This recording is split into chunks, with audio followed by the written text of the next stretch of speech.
할렐루야.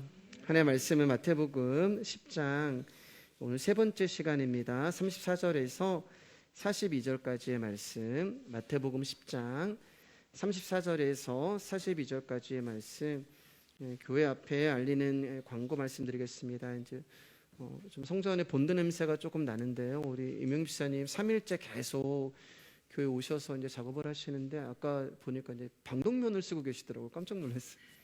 네, 굉장히 그 본드 냄새가 강한데 방독면 쓰시고 막 혼자 애쓰시는데 저보고 곁에도 오지 못하게 하시는데 너무 죄송하고 또 이렇게 그것 때문에 냄새가 조금 나는 거고요. 이제 문 열어놨기 때문에 이제 환기 많이 될 것입니다. 네, 죄송합니다, 여러분. 그리고 집사님 너무 감사드립니다. 네, 34절, 42절 제가 한 절, 여러분 한 절, 마지막 절 같이 읽겠습니다. 내가 세상에 화평을 주러 온 줄로 생각하지 말라. 화평이 아니요 검을 주러 왔노라. 내가 온 것은 사람이 그 아버지와 딸이 어머니와 며느리가 시어머니와 불화하게 하려 함이니 사람의 원수가 자기 집안 식구리라. 아버지나 어머니를 나보다 더 사랑하는 자는 내게 합당하지 아니하고 아들이나 딸을 나보다 더 사랑하는 자도 내게 합당하지 아니하며 또 자기 십자가를 지고 나를 따르지 않는 자도 내게 합당하지 아니하리라. 자기 목숨을 얻는 자는 잃을 것이요 나를 위하여 자기 목숨을 잃는 자는 얻으리라. 너희를 영접하는 자는 나를 영접하는 것이요 나를 영접하는 자는 나를 보내신 이를 영접하는 것이니라. 선지자의 이름으로 선지자를 영접하는 자는 선지자의 상을 받을 것이요 의인의 이름으로 의인을 영접하는 자는 의인의 상을 받을 것이요. 같이 읽을까요? 또 누구든지 제자의 이름으로 이 작은 자 중 하나에게 냉수 한 그릇이라도 주는 자는 내가 진실로 너희에게 이르노니 그 사람이 결탄코 상을 잃지 아니하리라 하시니라. 아멘. 옆 사람과 인사하겠습니다. 귀하십니다. 네, 귀하십니다. 피곤하신데, 네, 공창훈 집사님도 한영 집사님 피곤하실 텐데, 네, 감사합니다, 여러분. 아유, 또 예배 오시고 너무 귀하십니다. 감사드립니다. 마태복음 10장은 이제 예수님이 12제자를 부르시고 그들을 이제 이스라엘 어린 양에게 보내시면서 그들에게 이제 하시는 말씀이에요. 그러니까 오늘 본문은 지난주의 말씀과 이어서 우리가 계속해서 이제 말씀을 생각하셔야 되는 거예요. 예수 그리스도가 부르셨고 예수님이 선택을 한 제자들은 예수님과 하나 된 자들이에요. 그러니까 예수님과 떨어진 삶을 살 수가 없고 예수님이 사셨던 그 삶을 제자들은 그대로 살게 되고 예수님이 가셨던 그 길을 제자들은 그대로 가게 되는 것입니다. 그래서 예수님의 제자들 가운데 제자가 그 선생보다 또는 종이 그 상전보다 높지 못하느니 제자가 그 선생 같고 종이 그 상전 같으면 조카도다 하신 거예요. 이 말은 제자가 결코 스승을 넘어서는 삶을 살 수가 없다는 거예요. 그리고 종이 상전을 넘어서는 삶을 살 수 없다는 것입니다. 즉 이 말은 너희들은 나의 제자이기 때문에 예수 그리스도를 넘어서는 그런 삶을 우리가 살 수가 없는 거예요. 그분이 가신 길을 우리는 가게 돼 있고 그분이 사는 삶을 우리는 살게 되어 있는 거예요. 그래서 예수님이 지난주에 내가 너희를 어린 양으로서 이리 가운데 보낸다라고 말씀을 드렸잖아요. 여러분, 그러면서 예수님께서 뱀의 지혜를 구하고 또 비둘기같이 순결해라 이렇게 말씀하잖아요. 그러나 사실 여러분 이것은 굉장히 두려운 일이에요. 내가 양인데 이리 가운데 가면은 잡아먹힐 것을 뻔히 알면서도 그리로 가는 것은 결단코 쉬운 일이 아니죠. 그렇기 때문에 우리로서는 도저히 할 수가 없는 것입니다. 그래서 예수님이 제자들을 보내면서 권능을 주겠다고 이야기하고 평안을 주겠다고 이야기하고 양으로서 이리 가운데 가라고 말씀하시면서 무슨 약속을 하시냐면은 내가 너희와 함께 같이 갈 거야. 내가 너희와 함께 있을 거야. 너희와 함께 동행을 할 거야. 그러니까 우리가 양으로서 일이라는 세상에 가서 복음을 증거하는 삶을 살지만 그때 우리만 보내시고 예수님은 뒷짐지고 계시는 것이 아니라 우리 가운데 권능으로 계시고 우리 가운데 평안으로 계시고 그리고 먼저 그 길을 가시고 그 삶을 가신 어린 양의 모습으로 우리와 동행해 주신다는 것입니다. 그렇기 때문에 여러분 부름을 받고 보내심을 받은 자들은 하늘과 연결이 되어 있는 거예요. 영적인 어떤 것이 지금 우리를 잡고 있는 거예요. 좀 더 지난주 말씀 가운데 이제 조금 더 설명을 드리면, 여러분 사무엘상을 보면 이제 분인나와 한나의 이야기가 나오죠. 예. 그런데 분인나에게는 아들이 아니에요. 아들들이 있었어요. 아들들. 그리고 한나는 아들도 없었습니다. 그런데 성경은 이 분인나를 향해서 뭐라고 이야기하면은 적수 분인나라고 이야기해요. 적수라는 말은 원수고 대적이라는 말이에요. 그러니까 한나에게 있어서 원수고 대적이고 적수가 분인나라고 하는 것입니다. 그러면 도대체 분인나가 한나에게 무엇을 잘못했길래 성경은 분인나를 향하여서 원수 분인나라고 부를까요? 분인나가 한 것은요, 자기에게 있는 아들들을 가지고 한나에게 조롱을 했어요. 너는 아들도 없냐? 아니, 너는 아들이 안 생기니? 너는 자식이 없니? 나에게는 아들들이 이렇게 많은데 너는 어떻게 애가 한 명도 없니? 라고 하면서 한나의 마음을 격동시킨 것입니다. 여러분, 이 아들들이라고 하는 것은 힘을 말하는 거거든요. 세상의 힘을 말하는 거예요. 그러니까 구약을 보면은 아들이 나에게 주어지지 않았다는 것은 하나님으로부터 저주를 받은 자, 이렇게까지 취급을 당했어요. 그러니까 아들이 많으면은 내가 하나님께 사랑을 받았다는 것이고, 그것은 곧 세상의 힘을 많이 가진 존재가 되는 거예요. 성경은 분인나를 향하여서 아들들을 가졌다고 이야기하고 있거든요.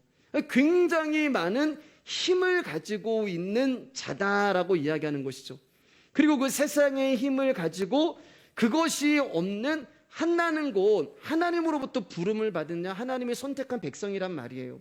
근데 우리가 지난주에 공부했지만 하나님께서 제자들을 보내시면서 그들에게 돈도 가져가지 말라고 이야기하고, 옷도 가져가지 말라고 이야기하고, 가방도 가져가지 말라고 이야기하잖아요. 제자들은 아무것도 없는 거예요. 세상에 힘이라는 것이 없는 거죠. 그런데 이 세상에 힘을 가진 분인나가 이 세상에 힘이 없는 한나에게 와서 이야기를 하는 거예요. 야, 너는 예수 믿는다면서 네 꼴이 그게 뭐냐? 그러는 거예요. 아니, 너는 평생을 교회 다닌다면서 네 모양이 왜 그래? 아니, 야, 너네 아빠는 그렇게 교회 열심히 하는데 니네 집은 왜 그래? 아니, 예수님 믿으면 잘 먹고 잘 살아야 되는데, 아니 왜 예수님 믿어도 안 좋은 일이 생기고, 예수님 믿어도 몸이 아프고, 예수님 믿어도 더 이렇게 안 되는 거야? 이리가 지금 양을 향해서 으르렁 거리고 있는 거죠. 이게 세상의 힘을 가진 분인나, 이리가 하나님이 택하고 부르신 자들을 향해서 으르렁거리며 잡아먹으려고 하는 거예요. 근데 여러분, 한나가 왜 아들이 없었을까요? 한나가 무슨 죄를 지었길래 아들이 없었을까요? 한나가 무언가를 잘못했기 때문에 하나님이 그를 임신하지 않게 하셨을까요? 그렇지 않습니다, 여러분. 사무엘상 1장 6절 말씀이에요. 시작. 여호와께서 그에게 임신하지 못하게 하심으로, 한나가 죄를 짓거나 한나가 잘못을 해서 임신을 못한 게 아니라 하나님이 임신을 못하게 하신 거예요. 한나의 원함은 임신을 하는 거였죠. 아기를 갖는 거였단 말이에요. 그런데 그의 소망이 이루어지지 않는 거예요. 그의 원함이 이루어지지 않는 거예요. 왜요? 하나님이 그것을 원하지 않으셨기 때문에 그렇습니다. 우리가 지난주에 말씀 봤잖아요. 마리아의 소망은 돌문이 갇혀 있는 거였고, 마리아의 원함은 예수님이 시체를 거기에 누워 있는 거였어요. 근데 그게 자기의 원함이고 자기의 소망이었는데 그게 이루어지지 않아서 울고 있는 거예요. 그러니까 사랑하는 여러분, 우리는 현상 뒤에 있는 섭리를 보셔야 되는 거예요. 눈에 보이는 표적 뒤에 있는 하나님을 보셔야 되는 거예요. 그렇기 때문에 여러분이 원하는 일이 이루어지지 않고 여러분이 소망하는 것이 이루어지지 않는다 해서 하나님을 원망하고 불평하고 우시면 안 되는 것입니다. 여러분, 한나가 하나님께 자신도 아들을 달라고 이야기를 해요. 근데 아들은 힘이라고 말씀드렸잖아요. 그러면은 한나가 나도 이 힘을 주세요라고 이렇게 기도하는 걸까요? 그렇지 않습니다. 성경을 보면 한나가 뭐라고 이야기하면, 하나님이 나에게 아들을 주시면, 하나님이 나에게 힘을 주시면 저는 그 아들에게 삭도도 되지 아니하고 하나님께 도로 바치겠습니다. 그리고 하나님이 정말 아들을 주시자마자 한나는 사무엘을 하나님께 바칩니다. 분인나한테 자랑 한번 하고 바쳐도 되잖아요, 여러분. 나를 조롱하고 나를 비웃었던 분인나에게 가서 야, 너만 힘 있냐? 야, 너만 돈 있냐? 야, 너만 아들 있냐? 나도 있어 라고 한번 분인나에게 맞짱 한번 뜨자고 이야기할 수도 있는 거잖아요. 그런데 한나는 그렇게 하지 않아요. 왜 여러분? 양이기 때문에 그래요. 양의 자리를 이탈하지 말라 그랬잖아요. 지난주 예수님이 내가 너희를 이리 가운데 보내는데 뱀의 지혜를 배워. 뱀의 지혜가 뭐라 그랬어요? 양의 자리를 이탈하는 게 아니야. 네가 양이면 양의 자리에 있어야 돼. 그렇기 때문에 한나는 그 힘을 가지고 이리 가운데 가서 자신도 세상에 힘이 있다는 것을 자랑하지 않은 거예요. 우리 가운데 어떤 힘이 주어졌을 때 그것을 가지고 자랑하고 그것을 가지고 다른 이를 조롱하고 모욕하는 것이 아니라 자기에게 주어진 힘을 보는 것이 아니라 그 힘을 주신 여호와께 영광을 돌리는 삶이 바로 뱀의 지혜가 되는 거예요. 그래서 한나는 아들이 졌을 땐 직후 하나님께 드리는 것입니다. 하나님의 백성은 세상의 힘이라는 것이 나에게 주어졌을 때 그것을 가지고 우쭐대고 자랑하는 것이 아니라 이것은 내 것이 아니라 하나님의 것입니다 라고 하나님께 돌려드리는 것이 하나님의 자녀이고 부름을 받은 제자라는 거예요. 여러분, 하나님은 우리 가운데 그러한 자들을 보고 싶으세요. 주님이 찾으시는 그 한 사람, 그 예배자 그렇게 얘기하잖아요. 그 사람이 어떤 사람이겠어요? 하나님은 아마 한나를 굉장히 자랑스럽게 생각할 거예요. 그러면서 이리 가운데 세상 가운데 이렇게 말씀하실 거예요. 야, 이리와 같은 세상아, 힘으로 모든 것이 된다고 하는 이 세상아, 너희들은 힘만 있으면 모든 것이 될 줄 알고 너희들은 돈만 있으면 모든 것이 이루어질 줄 알았지. 너희가 세상의 돈으로 공격하면 내 백성이 무너지고 너희가 세상의 힘으로 공격하면 내 백성이 쓰러질 줄 알았지. 그런데 여기 너희들이 힘으로 공격하고 너희들이 돈으로 공격해도 쓰러지지 않고 무너지지 아니하는 내 아들이 있다. 내 딸이 있다. 내 제자가 있다. 하나님은 그러한 자들을 세상 가운데 자랑하고 싶으실 거예요. 이게 세상이 감당할 수 없는 양으로서 부름받은 저와 여러분의 모습이 되어야 하는 것입니다. 여러분, 이게 믿음으로 살아가는 자들의 행동이 되고 행위가 되는 거예요. 행위가 없는 믿음이라는 것은, 행위가 없는 믿음은 죽은 믿음이다라고 하는 것은 여러분 구제하고 선교하는 그 의미가 아니에요. 이리와 같은 세상이 나를 물어뜯고 공격한다 하여도 그 안에서 믿음으로, 말씀으로, 오직 예수 그리스도로 그 삶이, 그 자리에서 주님께 영광을 돌리는 삶이 바로 행동하는 믿음이 되는 것입니다. 여러분 다 그런 사람 되기를 주님의 이름으로 축복합니다. 자, 이제 이어서 예수님이 계속 말씀하는 거예요. 34절, 36절 한번 읽겠습니다. 시작. 내가 세상에 화평을 주러 온 줄로 생각하지 말라. 화평이 아니요 검을 주러 왔노라. 내가 온 곳은 사람이 그 아버지와 딸이 어머니와 며느리가 시어머니와 불화하게 하려 함이니 사람의 원수가 자기 집안 식구리라. 여러분 이제 잊어버리시면 안 돼요. 지금 계속 예수님이 제자들을 세상 가운데 보내시면서 하시는 말씀이 되는 거예요. 그런데 조금 이제 당황스러운 말씀이 나오죠. 여러분, 세상에 어떤 신이 화평이 아니라 검을 주러 왔다는 말을 할 수가 있고, 또 어떤 신이 사람이 그 아비와 딸이 어미와 며느리가 시어머니와 불화하게 하기 위해 왔다는 말을 할 수가 있겠어요. 도대체 어떤 신이 부모나 자식보다 신을 더 사랑하라고 하는 맹목적인 믿음을 강요할 수가 있겠습니까? 그런데 그 신이 이단이고 사이비가 믿는 신이라면은 우리는 얼마든지 그럴 수 있다고 생각할 수 있는데, 지금 이 말씀을 누가 하고 계시냐면은 평화의 왕이요 사랑으로 오신 예수 그리스도가 이 말씀을 하고 계시는 거예요. 즉 그분이 이 땅에 오신 것은 화평을 위해서 온 것이 아니라 불화하기 위해서 오셨다라고 말씀하고 있는 것입니다. 근데 여러분 솔직하게, 여러분 이제 좀 솔직해 볼게요. 솔직하게 굳이 예수님이 이 땅에 오셔서 우리를 불화하게 하지 않으셔도 여러분 우리는 지금 충분히 불화하고 있잖아요.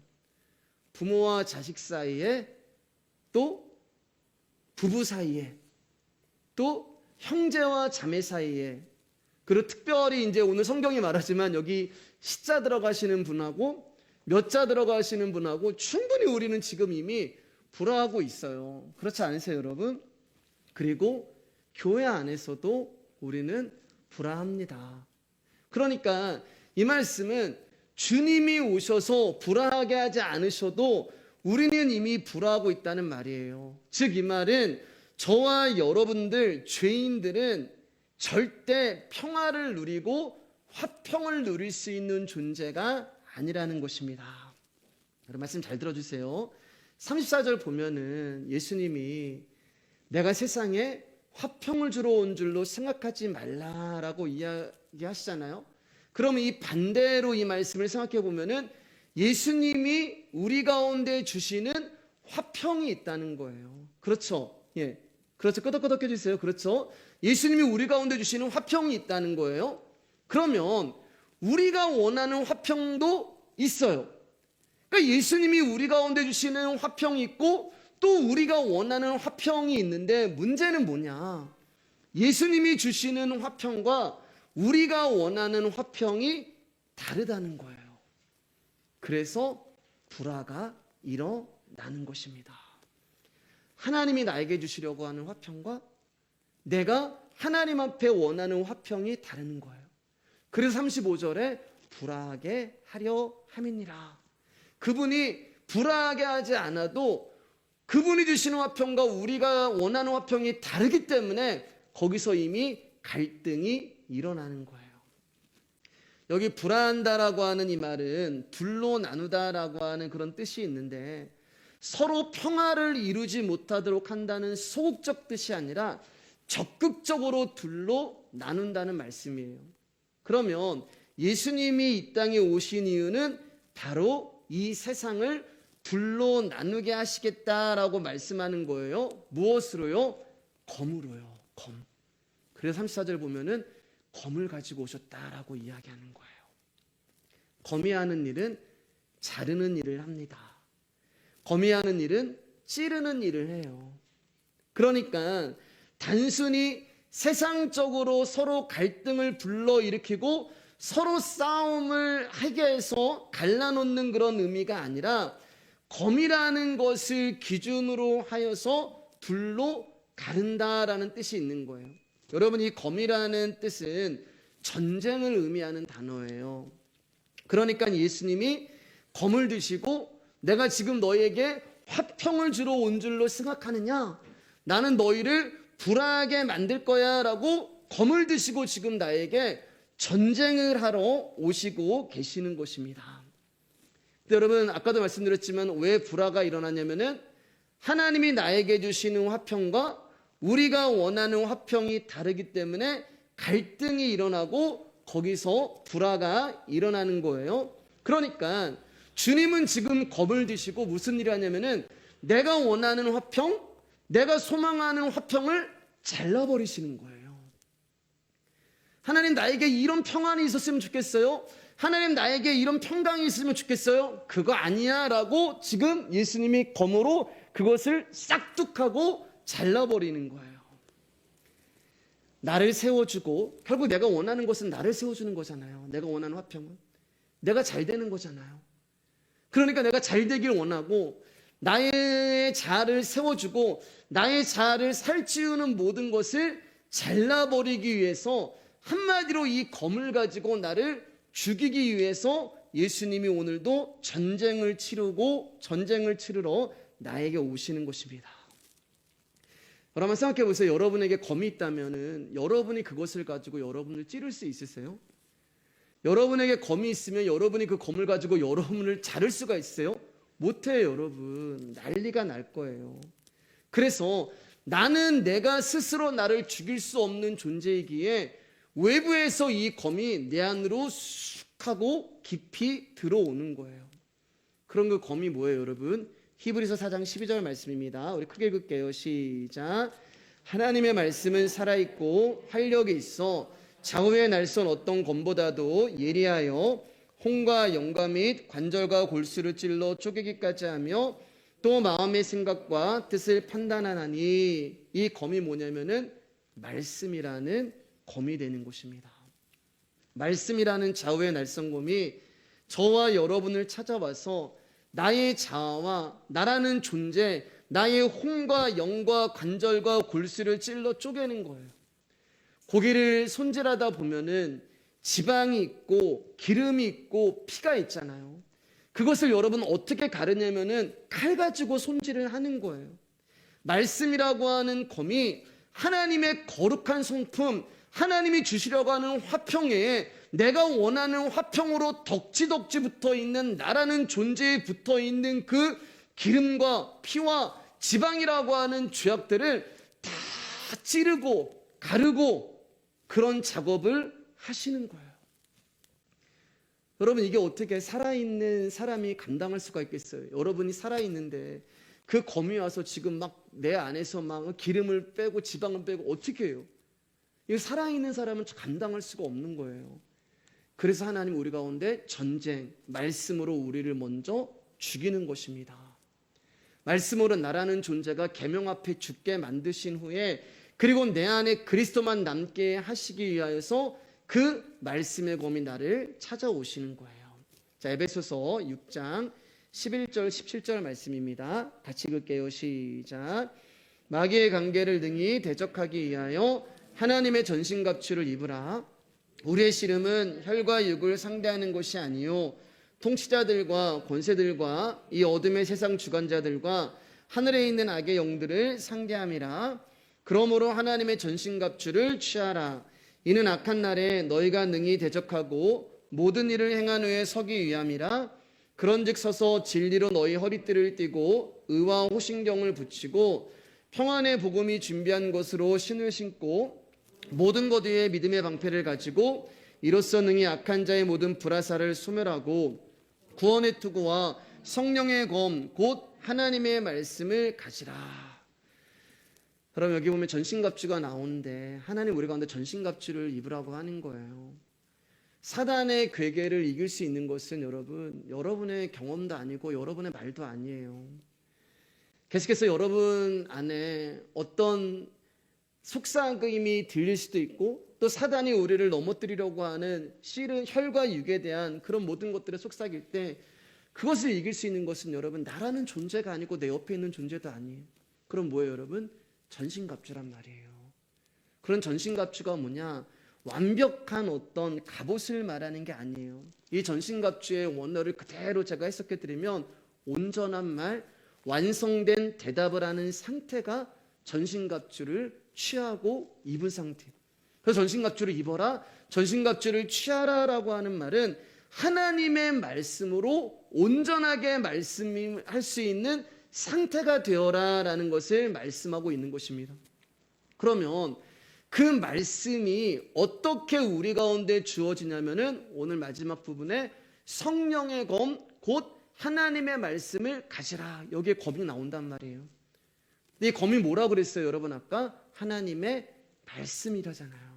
그래서 여기에 성령의 검 곧 하나님의 말씀, 우리의 혼과 영과 및 관절과 골수를 찔러 쪼개는 그 말씀을 우리 보고 읽고 가져라라고 말씀하고 있는 것입니다. 그래서 우리가 이제 지난주에 보진 않았지만 우리 마태복음 10장 18절 20절에 이런 말이 나와요. 같이 읽을게요. 시작. 또 너희가 나로 말미암아 총독들과 임금들 앞에 끌려가리니 이는 그들과 이방인들에게 증거가 되게 하려 하심이라. 너희를 넘겨줄 때 어떻게 또는 무엇을 말할까 염려하지 말라. 그때 너희에게 할 말을 주시리니 말하는 이는 너희가 아니라 너희 속에서 말씀하시느니 곧 너희 아버지의 성령이시니라. 사람들 앞에서 복음을 증거하다가 핍박을 받고 사람들 앞에서 복음을 증거하다가 끌려갔을 때 무슨 말을 할까 염려하지 말라는 거예요. 이 말은 너희가 어떻게 이 상황을 변명을 하고 위기를 모면해서 여기를 빠져나올까라는 그런 궁리를 하지 말라는 거예요. 그 모든 것들을 이미 우리 가운데 주셨다는 거예요. 그러니까 여기서 말이라고 하는 것은 성령께서 너희 가운데 할 말을 생각나게 하실 거야 라고 하는 그 말이 뭐냐면 여러분, 말씀이 되는 거예요. 말씀. 그 말씀이 이미 우리 가운데 동행하고 있기 때문에 그 진리의 말씀이 우리에게서 나간다고 말씀하고 있는 것입니다. 그게 바로 성령의 검, 하나님의 말씀을 소유한 자가 되는 거예요. 그러면 이 성령의 검이라고 하는 하나님의 말씀이 어떻게 우리가 소유할 수가 있어요? 늘 들었던 얘기잖아요. 그분이 오셔야만 소유할 수 있는 것입니다. 그 성령님이 우리에게 찾아오셔야지만 우리가 그 말씀을 가지게 되는 거예요. 그래서 예수 그리스도가 십자가에 죽으시고 그분 안에 있는 성령이 우리 가운데 오신 거예요. 무엇으로요? 말씀으로 오신 거예요. 그러니까 결국엔 성령의 검 하나님의 말씀은 동일한 이야기를 하고 있는 것입니다.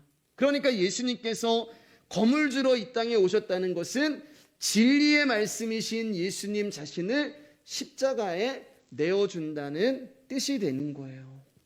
그래야 그분이 영으로 우리 안에, 말씀으로 우리 안에 들어오셔서 화평을 이룰 수 있는 자들이 되는데, 문제는 뭐냐? 여러분 진짜 잘 들으셔야 돼요. 이 화평을 누구랑 이루냐는 거예요. 그 성령의 검이신 그 말씀이 우리 안에 오시고 예수 그리스도가 십자가에 죽으시고 그 생명이 우리 안에 들어오심으로 말미암아 우리가 이제는 화평을 누릴 수 있는 자가 되었는데, 누구랑 화평을 누리냐면 사람들과 화평을 말하는 게 아니에요. 여러분, 사람들과 화평을 주시기 위해서 예수님 이 땅에 오실 이유가 없는 거예요, 여러분. 그러면 누구랑의 화평을 위해서 그분이 오신 거예요?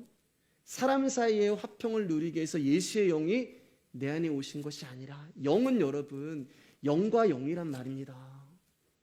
사람은 육과 육이에요. 네. 영이 우리 가운데 온 것은 영과 영이 연결되기 위해서 온 거예요. 무슨 말이에요? 하늘과 우리가 연결되기 위해서 예수 그리스도의 십자가가 다리가 되어 하나님과 우리가 화평을 누리게 되는 거예요. 잘 들으셔야 돼요, 여러분. 사람과의 화평이 아니에요. 제가 아까 분명히 말씀드렸어요. 예수님이 이 땅에 오셨을 때 불화하게 하지 않으셔도 이미 우리는 충분히 불화하고 있어요. 부부 사이에 갈등이 있고, 사람과의 어떤 관계 가운데 갈등이 있고, 자녀 사이에 갈등이 있고, 시어머니와 며느리 사이에 갈등이 있고, 심지어 교회 안에도 갈등이 있고 불화가 있어요. 그러니까 이 말은 애시당초 저와 여러분 가운데는 평화가 존재할 수 없는 거예요. 그럼 이 말은 내가 알고 있는 평화, 내가 알고 있는 화평은 진정한 평화와 화평이 아니란 말입니다. 진정한 평화와 화평은 영으로서 주어지는 거예요. 그 성령이라고 하는 그 말씀이 내 안에 들어오셨을 때 그 말씀의 검이 나를 쪼개고 내 옛사람을 죽이고 나를 새 생명으로 만들어서 하늘과의 관계, 하늘과의 화평, 죄인은 우리가 도저히 갈 수 없기 때문에 그분이 우리 가운데 오셔서 화평을 이루신 거란 말입니다. 잘 들어주세요, 여러분. 사람들끼리 평화를 누리고 사람들끼리 화평을 누리잖아요. 하나님과 멀어져요. 사람들끼리 가까워지고 그들과 친하게 지내잖아요. 여러분, 하나님과 멀어져요. 사람들과 가깝고 그들과 친하고 그들과의 관계가 깨지지 않으려고 노력하면 노력할수록 나는 하나님과 멀어지고 하나님과의 관계가 깨어지고 하나님과 불화가 되어버리는 거예요. 그래서 예수님이 오신 거예요. 그래서 예수님이 나는 너와 불화하고 싶지 않아. 내가 화평을 주러 온 줄 아느냐? 내가 너희와 육과 육의 너희들끼리 화평하라고 내가 온 줄 아느냐? 나는 그것을 깨러 왔다고 얘기하시는 거예요. 너랑 화평하기 위해서. 너랑 화평하기 위해서. 우리는 사람과의 관계에서요, 좋은 것이 좋은 거 아니냐고 해요. 그리고 부드럽게 가기를 원하고 안전하게 가기를 원하고 부딪히기를 싫어합니다. 그러면 여러분, 그런 사람들은 복음을 들을 필요가 없어요. 좋은 게 좋은 것이고 평화롭고 안전하길 원하시는 분들은 복음을 들을 필요가 없어요. 그런 분들은 보험에 드시면 돼요. 마태보험, 요한보험. 별로 안 웃기시나요, 여러분? 네, 저는 웃으시라고 하셨는데, 네. 복음을 들을 이유가 없는 거예요. 여러분, 예수 그리스도가 이 땅에 오셨을 때 그분이 여러분 성전에 들어가서 장사하는 자들, 환전하는 자들, 하나님 앞에 예배드려야 하는 그 자리에서 자기의 이득을 취하려고 하고 자기의 이름을 내려고 하는 자들에 대해서 채찍을 드셨고, 때로는 독사의 자식들이라고 말씀을 하셨어요. 사랑하는 여러분, 마태복음 4장을 보면은 마귀가 예수님을 시험하는데 거룩한 성전 꼭대기에 예수님을 세웁니다. 그래서 뭐라고 얘기하세요? 여기서 뛰어내려. 네가 여기서 뛰어내리면 천사들이 네가 발이 땅에 부딪히기 전에 와서 너를 수종될 거야. 한마디로 예수님은 높은 곳에 뛰어내려도 천사들이 수종들기 때문에 죽지 않는다는 거예요. 발이 돌에 부딪히지 않는다는 말은 죽지 않는다는 거예요. 이 말은 뭐냐면은 너 죽지 않아도 얼마든지 사명 감당할 수 있어. 여러분, 예수님이 죽지 않으면 어떻게 돼요? 예수님이 죽어야지만 우리 가운데 그 영이 오시고, 예수님이 죽어야지만 그 영으로 말미암아 우리가 화평을 누리는데, 너 죽지 않아도 얼마든지 너 사명 감당할 수 있어. 아니, 죽지 않아도 되는데 왜 굳이 그렇게 죽으려고 해? 아니, 그렇게 부딪히지 않아도 되는데 왜 그렇게 굳이 부딪히면서 해야 되니? 싸우지 말고 평화를 누리고 얼마든지 좋은 게 좋은 거니까 너희 일 할 수 있어. 이게 마귀가 여러분 우리 가운데 속삭이는 거예요. 예수님은 발에 돌이 부딪히기 위하여 오신 거예요. 예수님이 발에 돌이 부딪히지 않는다는 것은 발 뒤꿈치를 물리지 않아도 된다는 말이 되는 것입니다. 그러나 예수님은 발 뒤꿈치를 물리셔야 돼요. 그리고 저와 여러분들은 그분과 영과 영으로 묶여졌기 때문에 저와 여러분 역시 발 뒤꿈치를 물려야 돼요. 죽어야 된다는 말이에요. 닭살이 나야 된다는 말입니다. 이게 하나님 말씀이에요. 우리는 예수님이 우리 안에서 살아나기 위해서, 내가 예수님의 일을 하기 위해서 내가 애쓰고 노력하고 마음과 뜻과 힘을 다해 하나님을 사랑하고 내 이웃을 내 몸같이 사랑할 수 있다고 생각을 해요. 그리고 옆에서 계속 속삭여요. 네 힘으로 할 수 있어. 네 힘으로 하나님 사랑할 수 있고 네 힘으로 이웃을 사랑할 수 있어. 자꾸 착각을 하는 거예요. 복음은 너는 안 된다고 이야기하는데 마귀는 자꾸 너가 죽지 않고도 할 수 있다고 속삭이는 거예요. 여러분, 좋죠. 여러분, 얼마나 듣기 좋은 이야기예요. 누가 상처 주는 말 하고 싶고, 누가 아픈 말 하고 싶고, 누가 욕먹는 말 누가 하고 싶어요, 여러분? 다 좋은 게 좋은 거고, 상처받지 말고 힘들지 말고 너도 좋고 나도 좋고 얼마든지 그렇게 할 수 있다고 얘기해요. 누가요? 마귀가요. 여기 떨어져도 천사들이 수종될 거야. 여러분, 그게 우리를 정말 악하게 만드는 이야기입니다. 그런 이야기를 자꾸 들으면 착각하는 거예요. 내 힘으로 할 수 있구나. 내가 무언가를 할 수 있구나. 얼마든지 나도 이웃을 사랑할 수 있고 얼마든지 나도 내 목숨을 다하여서 하나님이 기뻐하는 삶을 살 수가 있구나. 저는 안 되더라고요, 여러분. 그래서 예수 그리스도를 더 붙드는 거예요. 우리는 안 돼요, 여러분. 왜냐하면 내가 살아있으면 그분이 일을 못하세요. 그래서 말씀이라는 검을 가지고 우리를 죽이시는 거예요. 그리고 그 말씀이 내 안에서 당신의 일을 하시는 거예요. 마귀는 나를 주체가 되게 합니다. 나를 주인공으로 만들어요. 마귀는요. 뛰어내려. 안 죽어. 얼마든지 좋은 방법이 있어. 야, 그게 하나님의 뜻이야.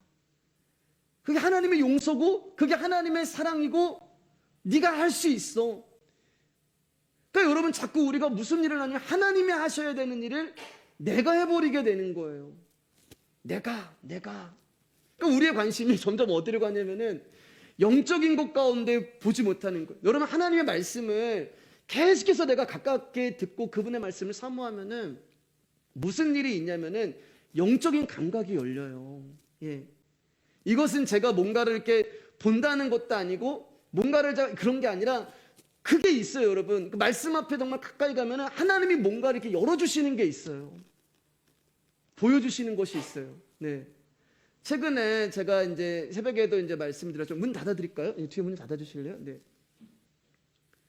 새벽에 제가 말씀을 드렸지만 하나님이 저에게 마음을 주신 게 있단 말이에요, 여러분. 예, 말씀의 교회 가운데 준비한 영혼이 있다라는 그런 마음을 주셨어요. 근데 그건 이제 실상이란 말이에요. 실상. 실체가 아직 아니잖아요. 아브라함 가운데 아들을 주겠다고 말씀하셨잖아요. 예, 아들을 주겠다고 말씀하셨는데 그 아들이 바로 생긴 것이 아니라 25년 동안 없다가 100세 때 생겼단 말입니다. 실체가 되기 위해서는. 그러니까 하나님께서 그런 것들을 조금씩 알려주시는 거예요. 근데 마귀는 자꾸 내가 해결자가 되라고 얘기하고 내가 주체가 되라고 이야기를 하고 내가 주인공이 되라고 이야기를 하는 거예요. 그러면 자꾸 우리는 양의 자리를 벗어나게 돼요, 여러분. 우리 말씀드렸잖아요. 양의 자리에 있으라고. 자꾸 내가 뭔가를 하려고 하면은 양의 자리를 이탈하게 되는 것입니다. 내가 뱀의 자손인가 여인의 자손인가는 여기서 갈라지는 거예요. 내게 땅에 속한 자인가 하늘에 속한 자는 여기서 갈라지는 것입니다. 뱀의 자손은 죽지 않고 얼마든지 할 수 있다고 이야기를 해요. 그럼 예수님이 이 땅에 오실 이유가 없죠, 여러분. 아니, 내가 뭘 할 수 있으면 뭐하러 예수님이 이 땅에 오셨어요. 우리가 뭘 할 수 있으면 그분이 뭐하러 말씀에 검을 들고 뭐하러 우리를 그렇게 찌르고 자르고 그렇게 하실 일이 없는 거죠. 세상이 원하는 화평은 사람이 단합이 되는 것이고 결속이 되는 것입니다. 세상이 원하는 화평은 가족 같은 관계가 되기를 원하는 거예요. 세상이 원하는 화평은 살기 좋은 세상을 만드는 거예요. 그 여러분 우리의 소망이에요. 근데 여러분 생각해 보세요. 예수님이 이 땅에 오실 때 여러분 이 세상은요 진짜 평화로웠어요. 평화의 왕이 오시니 그 나라 영원하도다. 아니요. 그 평화의 왕이라는 분이 오심으로 말미암아 이 세상이 난리가 난 거예요. 2살 된 아이들이 다 막 죽어버리고 갑자기 이 세상에 막 소동이 일어나는 거예요. 그러니까 그분이 우리 가운데 주시려고 하는 화평과 세상이 원하는 화평이 다르기 때문에 그렇습니다. 그러니까 우리가 하나님 나라를 바라보지 못하니까 자꾸 이 땅에서 이 세상에서 화평을 누리기를 원하고 예수님은 그러한 것을 우리 가운데 하시기 위해서 오신 분으로 착각하는 거란 말입니다. 복음을 모르는 거예요. 우리끼리 좋으면 좋은 거고 우리끼리 행복하면 좋은 거고 우리끼리 재밌으면 좋은 거예요. 하나님과 화평하는 게 아니라 우리끼리 화평한 거예요. 그래서 예수님이 오신 거예요, 여러분. 그것을 깨기 위해서. 나는 너와 화평하고 싶어. 너는 하나님과 화평해야 되고 너는 하늘과 화평을 해야 되는데 너는 왜 이 땅과 화평을 하려고 하고 너는 왜 계속해서 너라는 존재와 화평하려고 하니? 라고 하면서 말씀이라는 것을 우리 가운데 들이대시면서 그 말씀이신 예수 그리스도 앞에서 내가 원하는 화평이 이게 아니구나라는 것을 하나님께서 박살을 내시는 것입니다. 에베소 2장 14절 18절입니다. 시작. 그는 우리의 화평이신지라 둘러 하나를 만드사 원수된 것 곧 중간에 막힌 담을 자기 육체로 허시고 법조문으로 된 계명의 율법을 폐하셨으니 이니 이 둘로 자기 안에서 한 세 사람을 지어 화평하게 하시고 또 십자가로 이 둘을 한 몸으로 하나님과 화목하게 하려 하심이라. 원수된 것을 십자가로 소멸하시고 또 오셔서 먼 데 있는 너희에게 평안을 전하시고 가까운 데 있는 자들에게 평안을 전하셨으니 이는 그로 말미암아 우리들이 한 성령 안에서 아버지께 나아감을 얻게 하려 하심이라. 여러분 여기 보면은 한 성령 안에서 아버지잖아요.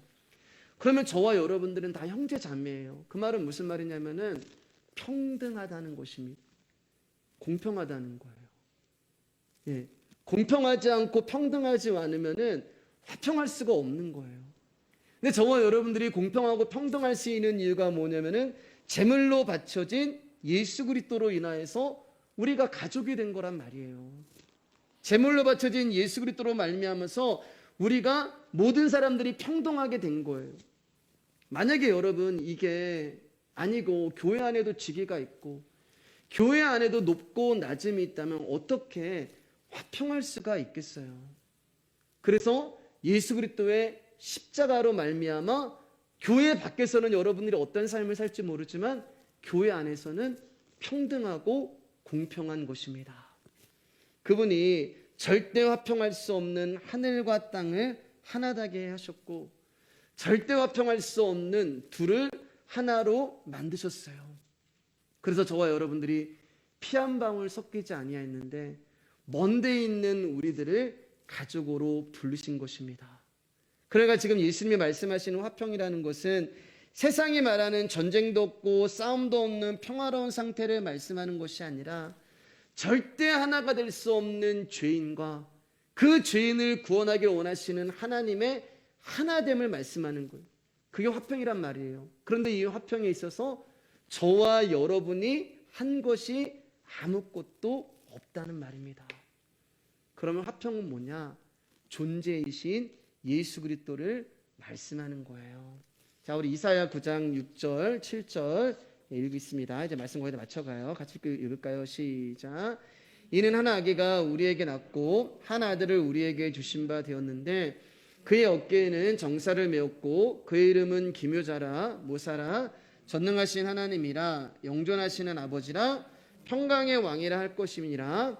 그 정사와 평강이 더함이 무궁하며 또 다윗의 왕자와 그의 나라에 군림하여 그 나라를 굳게 세우고 지금 이후로 영원히 정의와 공의로 그것을 보존할 것이라. 만군의 여호와의 열심히 이를 이루시리라. 우리가 일을 하는 게 아니라 여러분 만군의 여호와의 열심히 일하시는 거예요. 무엇을요? 화평을 위해서요. 평강을 위해서요.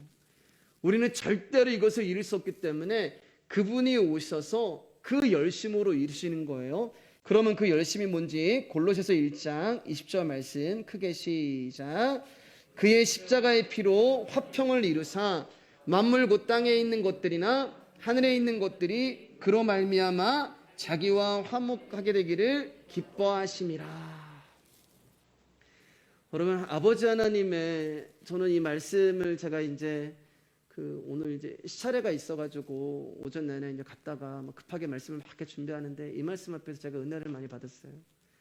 자기와 화목하게 되기를 기뻐하심이라. 절대 화목할 수 없는 죄인인 저와 여러분과 하나님과 화목하게 되고 화평을 이룰 수 있기 위해서 아버지 하나님이 하신 방법이 뭐냐면 하나밖에 없는 아들 예수를 십자가에 죽이시고 하나밖에 없는 아들 예수를 십자가에서 난도질하신 거예요. 근데 뭐라고 얘기하면은 기뻐하신대요. 내 아들을 지금 죽어가고 있는데 내 아들이 지금 십자가에서 난도질 당하고 있는데 그 십자가로 말미암아 저와 여러분들이 하나님과 화평을 이루게 된 것을 하나님이 기뻐하신다라고 말씀하고 계시는 것입니다. 이제 40절, 42절 이제 말씀하면서 말씀 마칠게요. 40절 읽을까요? 시작. 너희를 영접하는 자는 나를 영접하는 것이요 나를 영접하는 자는 나를 보내신 이를 영접하는 것이니라. 이제 예수님의 제자들을 계속 보내시면서 말씀하시는데 여기서 말하는 너희는 제자들을 말하는 거예요. 그러니까 제자들을 영접하는 자는 나 예수님을 영접하는 것이고 나를 영접하는 자는 나를 보내신 하나님을 영접하는 것이다 라고 이야기를 해요. 그러면 도대체 제자를 영접한다는 것이 무엇이길래 지금 예수 그리스도는 제자를 영접하면 예수님과 하나님을 영접하는 것이라고 하실까요? 41절입니다. 시작. 선지자의 이름으로 선지자를 영접하는 자는 선지자의 상을 받을 것이요 의인의 이름으로 의인을 영접하는 자는 의인의 상을 받을 것이요. 여기 보면 이제 선지자의 이름이 나오고 의의 이름이 나오는데 상은 나중에 나와요. 선지자의 이름으로 선지자를 영접하는 자는 선지자의 상, 의인의 이름으로 의인을 영접하는 자는 의인의 상인데 상이 중요한 게 아니라는 거예요. 선지자의 이름과 의인의 이름이 무엇인지를 아는 것이 중요합니다. 구약을 보면 이스라엘이 영적으로 위기에 빠졌을 때 하나님이 늘 하신 일이 있는데 그게 뭐냐면 선지자를 보내셨어요. 이스라엘이 신앙적으로 어두울 때마다 하나님은 선지자를 보내셨는데 그 선지자가 하는 일이 뭐냐면은 하나님의 뜻을 그들 가운데 증거하는 거예요. 뭘로요? 말씀으로 증거하는 것입니다. 그러니까 선지자가 선포한 하나님의 말씀을 듣고 이스라엘 백성들이 자신의 죄를 깨닫고 주님 앞에 회개하고 돌아오게 되는 거예요. 그러니까 선지자를 영접한다는 것은 어떤 사람을 영접하는 게 아니에요, 여러분. 예. 여러분, 제가 여러분 가운데 만약에 여러분들이 저를 존경해 주신다면 인간적인 제가 아니라 제가 전하는 말씀을 존경해 주셔야 되는 거예요. 마찬가지로 여러분, 선지자라고 하는 한 인물을 존경하는 것이 아니라 그가 증거하는 하나님의 말씀을 영접하는 자가 상이 있다는 거예요. 의인도 마찬가지예요, 여러분. 의인이라고 하는 사람도 하나님이 인정하는 자란 말입니다. 창세기를 보면은 노아가 의인이었는데 뭐라고 얘기하면은 그러나 노아는 여호와께 은혜를 입었더라. 그래서 그 은혜를 입은 자가 뭐래요? 산에다가 방주를 만들잖아요. 하나님의 말씀에 순종을 하는 거예요. 그러니까 의인을 영접한다는 것은 그 의인을 인정하시고 그에게 증거하시고 말씀하신 그 아버지 하나님의 말씀의 뜻을 알므로 말미암아 그 말씀을 영접하는 거예요. 그러니까 선지자나 의인이라고 하는 그 인물이 중요한 것이 아니라 그들에게 주어진 하나님의 말씀을 영접하는 자에게 상이 있다라고 말씀하고 계시는 것입니다. 자, 42절 이제 마지막이에요. 같이 읽겠습니다. 시작. 또 누구든지 제자의 이름으로 이 작은 자 중 하나에게 냉수한 그릇이라도 주는 자는 내가 진실로 너에게 이르노니 그 사람이 결탄코 상을 잃지 아니하리라 하시니라. 여기 이제 우리나라 성경이 작은 자라고 이야기하는데 여기는 제자를 말하는 거예요. 선지자의 이름으로 선지자를 영접하는 자, 의인의 이름으로 의인을 영접하는 자, 제자의 이름으로 제자를 영접하는 자라고 이야기하는 것. 제자는 뭐예요? 마찬가지죠, 여러분. 예수 그리스도의 말씀을 가지고 가는 자예요. 그러니까 제자를 영접한다는 건 역시 어떤 사람을 영접하는 것이 아니라 그 제자가 가지고 있는 하나님의 말씀을 신뢰하고 그 말씀을 내가 받아들이고 그 말씀을 믿고 그 말씀을 영접하는 자에게는 상이 온다고 이야기하는데 이 상이 뭐냐면은 다른 것이 아니하는 바로 영생과 생명이신 예수 그리스도를 말씀하는 거예요. 사랑하는 여러분, 우리가 선지자로 부름을 받았고 의인으로 부름을 받았고 제자로 부름을 받았어요. 아버지 하나님의 말씀이 나에게 찾아오심으로 말미암아 내가 그전까지는 사랑과의 화평을 누리고 사랑과의 관계를 중요하게 여겼고 사랑과의 행복을 추구했지만 그 말씀이 내 안에 들어오심으로 말미암아 이제는 내가 누리는 화평이 아니라 하나님을 알고 하나님의 말씀에 순종하고 하나님의 말씀에 따라서 하나님의 말씀을 증거하고 보내심을 받은 선지자와 의인과 제자가 된 것입니다. 오늘도 우리를 부르신 그 예수 그리스도 앞에 여러분 이 비밀을 간직한 채로 세상에 가셔서 그 세상에서 여러분이 하나님과 화평한 것을 보여주시고 그 세상에 가셔서 하나님과 화목한 자는 이렇게 살더라라고 하는 한나의 모습을 보여주시고 하나님께서 내 아들을 세상 가운데 자랑스럽게 내놓을 수 있는 여기 내 아들이 있다, 내 딸이 있다라고 하는 그런 선지자, 그런 의인, 그런 제자들이 되시기를 주님의 이름으로 축복합니다.